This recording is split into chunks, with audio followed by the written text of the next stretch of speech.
kita bersatu di dalam doa. Terima kasih ya Tuhan Allah atas kesempatan yang Engkau berikan kepada kami.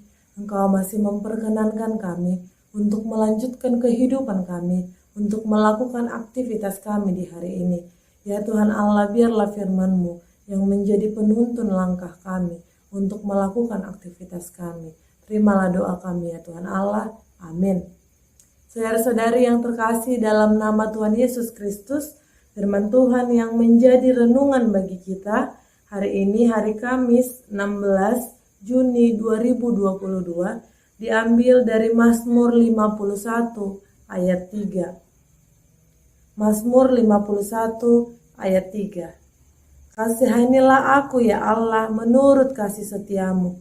Hapuskanlah pelanggaranku menurut rahmat-Mu yang besar. Kasihanilah aku ya Allah menurut kasih setiamu. Hapuskanlah pelanggaranku menurut rahmat-Mu yang besar. Saudara-saudari yang terkasih dalam nama Tuhan Yesus, teks ini merupakan bentuk permohonan atas dosa-dosa yang dilakukan oleh Daud kepada Allah, supaya Allah mengampuni dosanya, supaya Allah mengampuni dia dari dosa yang teramat besar yang dilakukannya, yaitu mengingini istri sesamanya, bahkan merancang rencana untuk melenyapkan sesamanya, yaitu Uria. Saudara-saudari yang terkasih dalam nama Tuhan, Daud yang telah sadar akan dosanya memohon agar kasih dan anugerah Allah datang terhadapnya. Dia memohon agar kiranya Allah mau memberikan pengampunan kepadanya atas segala dosa yang dia perbuat.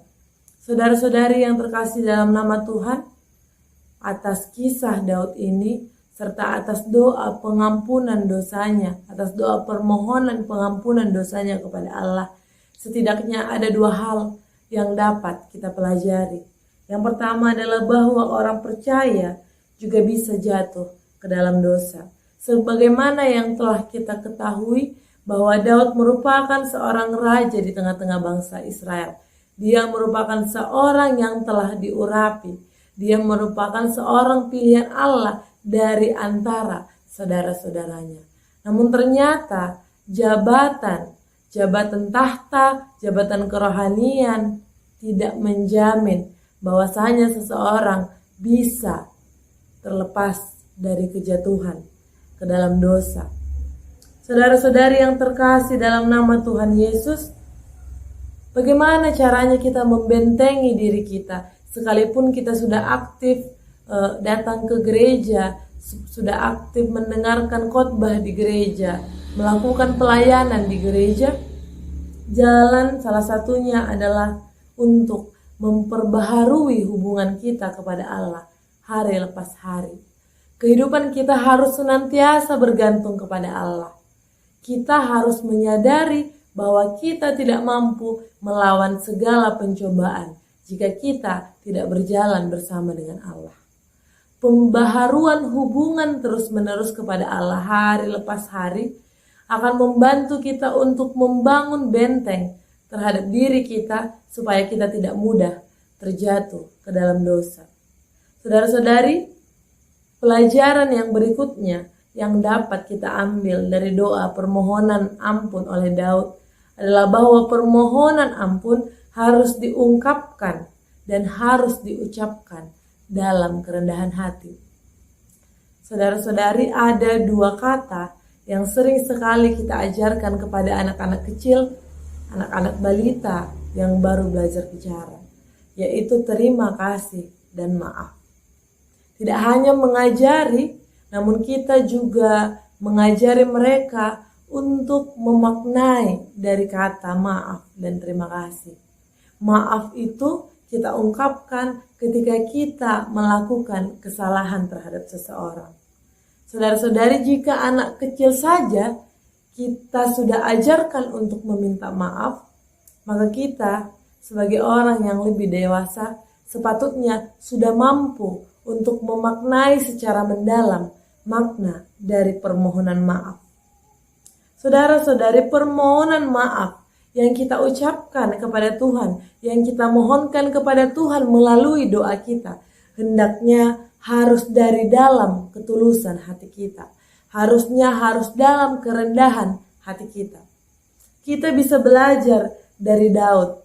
Sekalipun dia seorang raja, nyatanya dia tidak membeberkan dirinya sebagai raja ke hadapan Allah.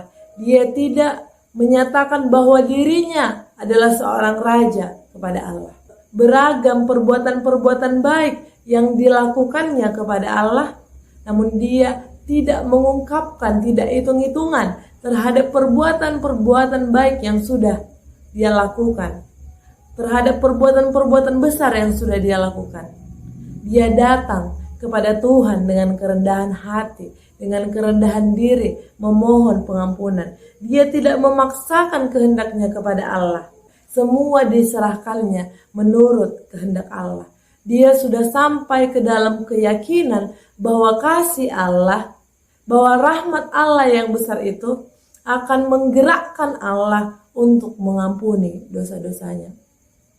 Saudara-saudari yang terkasih dalam nama Tuhan, segala jabatan yang kita miliki, segala perbuatan baik yang sudah kita lakukan, dalam pengampunan dosa kita, dalam permohonan pengampunan dosa, hendaknya bukan menjadi ajang untuk hitung-hitungan terhadap Allah, supaya Allah mengampuni dosa kita. Tapi hendaknya kita datang kepada Tuhan dengan kerendahan hati kita, memohon pengampunan kepada Tuhan, seturut dengan kasih Allah, seturut dengan rahmat Allah, seperti yang dilakukan oleh Daud yang meminta pengampunan dosa, seturut dengan kasih Allah. Saudara-saudari yang terkasih dalam nama Tuhan, mari kita datang kepada Tuhan mengakui segala dosa kita dan dengan kerendahan hati meminta pengampunan dosa kepada Allah. Selamat menjalani hari ini. Tuhan Yesus memberkati. Amin. Kasih karunia dari Tuhan Yesus Kristus, serta kasih setia Allah Bapa dan persekutuan Roh Kudus memberkati dan menyertai kamu sekalian hari ini, esok, dan sampai selama-lamanya. Amin.